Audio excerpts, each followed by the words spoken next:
You've spoken a lot about Hamas before, called them evil. You did a second video called Make God Avenge Their Blood, in which you said that Hamas, in some ways, they are worse than Nazis, which some viewed as a very provocative statement. Why did you say that about them?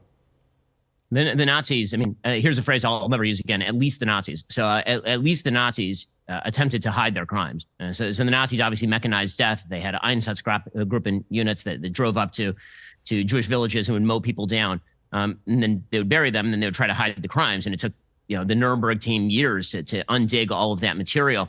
In this particular case, you have Hamas terrorists who are murdering Jews in their beds and then live streaming it and celebrating it and bragging about it and talking about how incredible it is and blasting that sort of stuff out. I mean, the videos that I've been showing on my show, a lot of them are coming directly from Hamas. I mean, it's Hamas that is taking contemporaneous video of this sort of stuff. And that's a whole new level of evil. I mean, to celebrate this sort of stuff, to treat it as a triumph. I mean, I think the thing that people really have to realize here is this is not a military operation. This was not a military operation. I mean, people have compared this to, for example, the 1973 Yom Kippur War. That was an awful moment in Israel's history when it was taken by surprise by the combined Arab armies around it. But that was a military operation with a military objective, which was to seize territory. This is not a military operation with a military objective. This is an operation directed specifically at civilians.